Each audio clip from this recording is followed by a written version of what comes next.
পাকিস্তানের করাচি থেকে সরাসরি পণ্যবাহী একটি জাহাজ সম্প্রতি বাংলাদেশে পৌঁছেছে।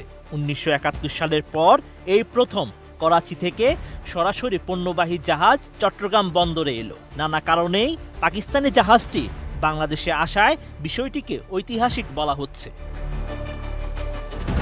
এক বিবৃতিতে ঢাকায় নিযুক্ত পাকিস্তান হাইকমিশনার জানায়, করাচি থেকে সরাসরি পণ্যবাহী একটি জাহাজ চট্টগ্রাম বন্দরে এসেছে, যা দুই দেশের মধ্যে প্রথম সরাসরি সামুদ্রিক সংযোগ। এই সরাসরি রুটটি সরবরাহ শৃঙ্খলা আরও সহজ করবে এবং পণ্য পরিবহনে সময় কমাবে। প্রায় ২৩০০ টন ধারণ ক্ষমতার এই জাহাজটি বিভিন্ন ধরনের পণ্য বহন করে এনেছে, যা দুই দেশের মধ্যে সরাসরি বাণিজ্যের ক্রমবর্ধমান চাহিদার প্রতিফলন। ঢাকা ইসলামাবাদের ঐতিহ্যগত জটিল কূটনৈতিক সম্পর্কে উষ্ণতার নতুন দিগন্তের সূচনা করছে।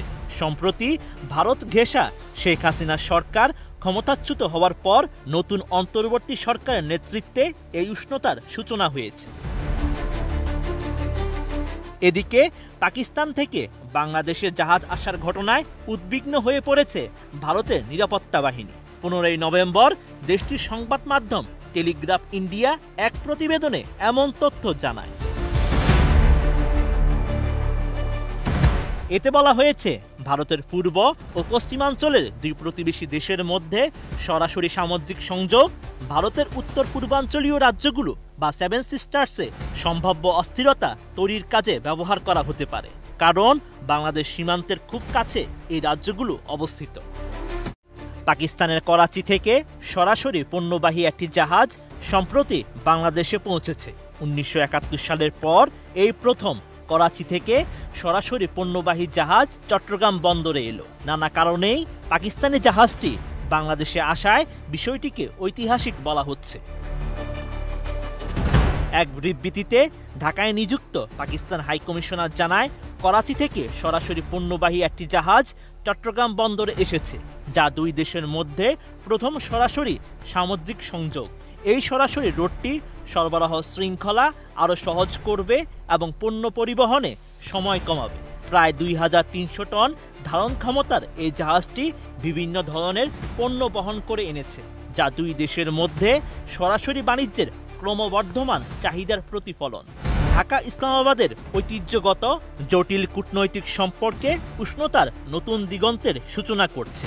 সম্প্রতি ভারত ঘেঁষা শেখ হাসিনার সরকার ক্ষমতাচ্যুত হওয়ার পর নতুন অন্তর্বর্তী সরকারের নেতৃত্বে এই উষ্ণতার সূচনা হয়েছে।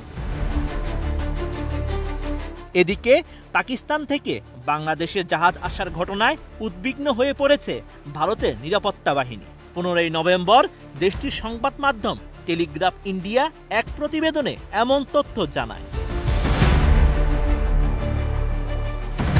এতে বলা হয়েছে, ভারতের পূর্ব ও পশ্চিমাঞ্চলের দুই প্রতিবেশী দেশের মধ্যে সরাসরি সামুদ্রিক সংযোগ ভারতের উত্তর পূর্বাঞ্চলীয় রাজ্যগুলো বা সেভেন সিস্টার্সে সম্ভাব্য অস্থিরতা তৈরির কাজে ব্যবহার করা হতে পারে, কারণ বাংলাদেশ সীমান্তের খুব কাছে এই রাজ্যগুলো অবস্থিত।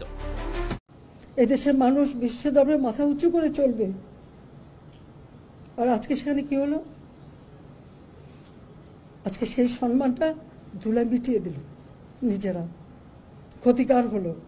আমি জানি না যারা এই সন্ত্রাসীর সঙ্গে জড়িত তাদের কিছু আসে যায় না, কিন্তু সাধারণ মানুষ